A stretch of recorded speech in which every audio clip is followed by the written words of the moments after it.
Algumas pessoas, como eu, sonham em ganhar uma quantia enorme de dinheiro sem fazer muito esforço. Aliás, não tem como achar essa ideia brilhante, né? E por conta disso, tem muitas pessoas por aí viciadíssimas em jogos de azar. Mas para ser sincero, não é fácil ganhar uma enorme quantia em dinheiro nas casas de jogos assim. Mas no entanto, há pessoas que já conseguiram realizar esses objetivos mais de uma vez. Seja bem-vindo ao canal Casa dos Curiosos. E no vídeo de hoje eu vou apresentar a você 8 famosos trapaceiros que já levaram cassinos à falência.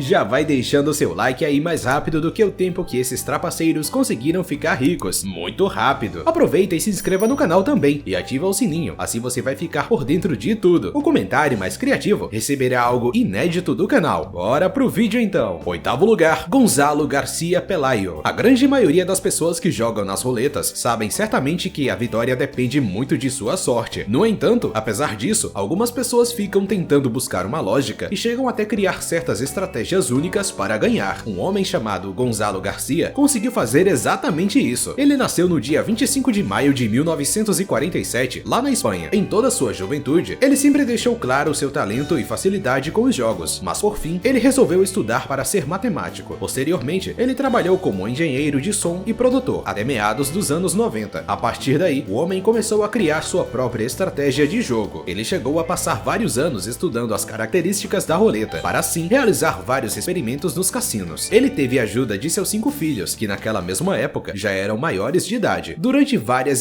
semanas, a família Garcia visitou um grande cassino, memorizando ou anotando os números que saíam constantemente em cada uma das mesas. Então Gonzalo inseriu todos os dados computados em um computador e o sistema resultando permitiu que ele ganhasse $1,5 milhão na roleta. Mas como é bastante frequente os donos dos cassinos duvidarem da sorte, eles resolveram então processar Gonzalo, o acusando de trapacear. Esse julgamento se estendeu de 1990 a 2004, mas para a felicidade da família, tudo terminou na vitória do brilhante matemático. Sétimo lugar, Edward Thor. Nos meados dos anos 60, o professor de matemática Edward percebeu que o Blackjack é totalmente diferente de outros jogos de azar. Nas roletas, nos dados, nas máquinas e no poker, os acontecimentos do passado não estão relacionados com eventos do futuro, portanto, não se afetam. Mas no Blackjack, as cartas usadas em uma determinada jogada são assim removidas do jogo, significando assim podendo prever o que acontecerá. É óbvio que outras pessoas chegaram a esta conclusão posteriormente, mas ninguém foi capaz ainda de transformar suas posições em um determinado sistema, exceto Edward. O homem então utilizou um supercomputador IBM 704 do Instituto de Tecnologia de Massachusetts, que era um dos melhores e mais potentes computadores em sua época, sendo assim para estudar todas as possibilidades de desenvolver uma tecnologia única e especial para a contagem de cartas. Assim como lá no filme 21, quando se trata de Blackjack, tudo fica mais fácil e tranquilo se tivermos conosco um professor do MIT. Para testar então sua teoria, o Sr. Edward entrou em contato com um jogador clássico profissional da época, Manny Kimmel. Seu método de fato funcionou. Com apenas $10 mil,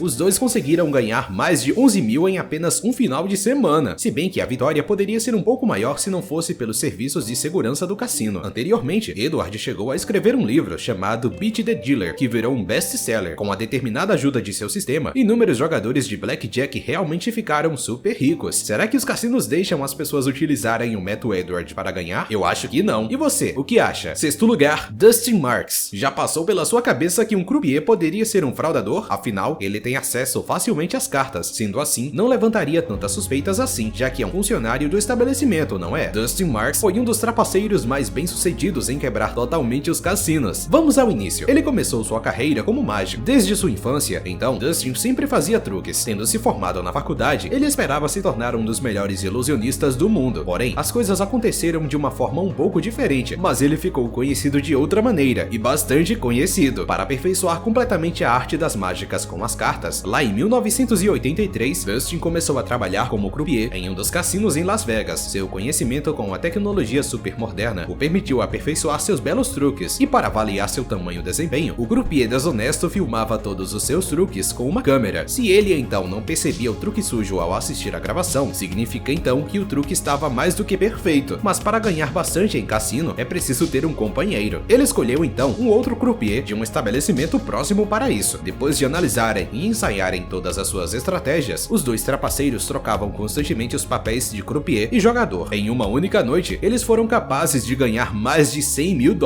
Os dois faziam uma bela de uma super dupla no mundo dos jogos de azar. Durante todas as atividades fraudulentas dos jogos, ambos conseguiram conseguiram enriquecer consideravelmente e nunca foram pegos. Quinto lugar, Tommy Carmichael. Por 30 anos, Tommy foi um americano comum que cumpria suas leis e tudo mais, mas ele acabou encontrando uma velha máquina de caça-níqueis na garagem de um velho amigo. Nela era totalmente permitido treinar trapaças e foi exatamente o que ele fez durante algum tempo. Depois de meses de treinamento, ele foi a um cassino pela primeira vez. Sua estratégia então era bastante interessante e simples. Ele entrava em um determinado cassino com um amigo e quando esse amigo fazia algum tipo de escândalo na parte oposta do local, Tommy, bem rápido, utilizava um gancho exclusivo na máquina e saía do estabelecimento com os bolsos caindo de dinheiro. O lucro era dividido entre os dois e eles fizeram isso durante 10 anos. Graças ao trabalho único dos parceiros, eles ficaram indetectáveis durante um longo tempo, mas em 1985, para a tristeza deles, caíram nas mãos da polícia. Porém, a história não terminou por aí. No início dos anos 90, várias máquinas foram completamente substituídas por modelos eletrônicos mais modernos e acabou assim tornando praticamente impossível enganá-los. Mas quem disse que isso parou Tommy? Ele comprou uma máquina caça-níqueis e acabou levando para sua casa para estudá-la com um determinado cuidado. Alguns longos meses depois, o trapaceiro criou então uma determinada varinha de luz capaz de cegar completamente as fotocédulas da máquina. Com sua nova técnica, bastava a menor vitória que ele erguia sua varinha para a tela de qualquer máquina e descia assim uma enorme quantidade de dinheiro. Tommy ganhava por dia cerca de 10 mil dólares. O homem foi pego pela polícia, mas ele concordou então em cooperar com o FBI. Hoje em dia, por ironia do destino, o homem trabalha em um comitê de prevenção contra fraudes na indústria de jogos e ainda desenvolve mecanismos especiais que protegem as máquinas contra qualquer tipo de hackers. Há um outro vídeo super interessante do canal chamado Assim é a Vida Simples de Bruno Henrique, o jogador do Flamengo. Clique agora mesmo no card que está aparecendo em sua tela, mas só assista esse incrível vídeo depois que acabar esse. Temos ainda várias façanhas para apresentar a você. O comentário mais legal sobre o tema ficará em destaque em primeiro lugar. Seja criativo. Quarto lugar, Louis Colavecchio. Toda a história do mundo dos cassinos conhece muitas histórias intrigantes sobre fraudes. Algumas delas foram bastante sucedidas, mas outras nem tanto assim. Uma grande figura entre o mundo dos trapaceiros de Las Vegas foi Louis Colavecchio, porém mais conhecido como Moeda. Ele criou uma maneira totalmente diferente de trapacear nos cassinos e enquanto ele não foi descoberto, ele já chegou a ganhar um bom e incrível dinheiro. O seu único problema é que os grandes especialistas do FBI começaram a trabalhar nisso para desmascará-lo, mas o homem não conseguiu escapar da tal punição. Contudo, ao contrário do resto das figuras do vídeo de hoje, Louis nunca ao menos tinha sentado em uma mesa de jogo, não tentou ao menos analisar o funcionamento das roletas e não fez nenhum tipo de mágica. A única coisa que ele fez foi produzir em sua casa fichas que eram praticamente impossíveis de diferenciar das fichas verdadeiras e depois as trocá-las por dinheiro. Foi uma ideia tão simples e única que chega até ser bastante difícil acreditar que o tal esquema foi descoberto. Até mesmo os mais brilhantes especialistas experientes em cassinos ficaram mega surpresos. Terceiro lugar, Pai-Go John. No arsenal dos fraudadores que ainda tentam enriquecer nos cassinos, há uma variedade de truques, bem como qualquer e diferentes dispositivos eletrônicos e ultramodernos. Também tem outros criminosos que conspiram até contra os próprios funcionários dos estabelecimentos. Um exemplo disso ocorreu no começo dos anos 2000 em San Diego. Entre os anos 2002 a 2007, um jogador vietnamita conhecido como Pai-Go John, juntamente com sua trupe, ganharam cerca de 7 milhões de dólares dos cassinos. De início, os trapaceiros treinavam certos croupiers a embaralhar as cartas de uma maneira bem falsa. Com esse determinado truque, a tal ordem dos baralhos permanecia então a mesma, mesmo depois de embaralhar. Depois que o croupier dava as determinadas cartas, entrava então no jogo uma da equipe que estava apenas sentando na mesa. Uma vez que ele já sabia que cartas do baralho viriam, ele usava então um microfone escondido em sua manga para indicar para o resto de sua equipe como eles deveriam agir, comprando mais cartas ou apenas saindo do jogo. A ação desses trapaceiros era tão interessante e discreta que por um determinado e longo tempo ninguém suspeitou, mas no final um dos funcionários do cassino observou que um jogador bem estranho sempre sussurrava algo em sua manga e o esquema acabou caindo. Segundo lugar, Keith Taft. Quando mais jovem, Keith conheceu os famosos jogos de azar, mas como ele não jogava bem assim, ele acabou desistindo das cartas. Ao invés disso, o rapaz ficou apaixonado pelas ciências exatas e dedicou toda a sua vida a isso, tornando assim um brilhante engenheiro. Keith então sonhava em criar uma máquina que contasse todas as cartas durante o jogo e transferisse tal resultado para a pessoa, que analisaria os dados independentemente e tomaria uma determinada decisão. Em 1969, quando Keith tinha apenas 35 anos, ele e seu filho conseguiram então criar o tal dispositivo. A tal máquina foi batizada de George e era formada por um computador pessoal, uma bateria, um pedal e, por fim, um par de óculos. O princípio da tal operação do dispositivo era mais do que interessante. O computador ficava na cintura de um X jogador, enquanto o outro comparsa ficava com a bateria. Quando o jogador recebia as cartas, ele inseria os dados na máquina com seu dedo do pé através de um pedal especial. Sendo assim, logo o resultado aparecia na lente dos óculos. Para a tristeza de todos, George era um incômodo que só, então ele foi substituído por David, e com ele, eles conseguiram ganhar cerca de 40 mil dólares em pouquíssimos dias. O dispositivo começou então a ser vendido, o que permitiu também que o engenheiro ficasse rico rapidamente e muito mais. Para a tristeza de todos, ou não, em 1985, todos os estados dos Estados Unidos proibiram o uso de computadores em cassinos, deixando assim o criador muito aborrecido, e ele acabou então se despedindo das cartas para sempre. Primeiro lugar, Dominique Loridio. Todos dizem que é impossível ganhar no Craps, que é um dos mais populares jogos de dados. Loridio provou ao contrário. Infelizmente, atualmente é quase impossível encontrar alguns fatos concretos sobre sua biografia, mas sabemos que Dominique nasceu em meados dos anos 20 nos Estados Unidos, onde trabalhou e estudou durante longos anos como um simples e comum funcionário de uma determinada loja. Mas ele quis um dia mudar radicalmente sua vida e começou a prestar atenção nos jogos. Ele colocou em sua mente que nesse jogo, ou em qualquer outro, deveria haver um sistema que permitisse jogar tais combinações obrigatórias. Acho que você não vai acreditar, mas esse homem conseguiu descobrir o sistema. Durante um certo período de tempo, o homem treinou muitos os lançamentos de dados. Ele chegou a mudar as táticas, a inclinação da mão, a força do arremesso e outros parâmetros. Depois ele estudou passo a passo todas as combinações resultantes. Aos poucos, ele foi capaz de entender como jogar os dados para alcançar o tal resultado desejado. E então, ele foi para a tão sonhada Las Vegas. Tendo ganhado várias vezes grandes quantias de dinheiro lá nos cassinos, Dominique entrou na lista de pessoas proibidas nos cassinos da cidade. Mas mesmo que ele não tenha usado nenhum outro método fraudulento, todos os funcionários do cassino não conseguiam entender o tamanho segredo de tal sucesso. Consideravam assim que ele estava apenas trapaceando. O homem então decidiu viajar para os maiores cassinos do país. Depois de ganhar várias quantias de dinheiro em pouquíssimos anos com a ajuda de seu sistema, Dominique entrou para a lista negra da grande maioria dos cassinos do país. Atualmente, ele ainda continua envolvido no mundo dos jogos de azar e realiza várias palestras ensinando a todos que queriam conhecer a sua técnica secreta. Dizem que todo mundo que assiste às suas palestras acabam ganhando tanto quanto o próprio palestrante. Gostou de conhecer um pouco mais desse mundo dos jogos de azar? Deixe agora mesmo seu like, se inscreva no canal e ative o sininho, assim você não vai perder nenhum outro conteúdo do canal. O comentário mais criativo e diferente sobre o tema ficará em primeiro lugar e receberá um coração exclusivo do canal. Esse foi o 8 famosos trapaceiros que levaram os cassinos à falência. Obrigado por assistir e até o próximo vídeo.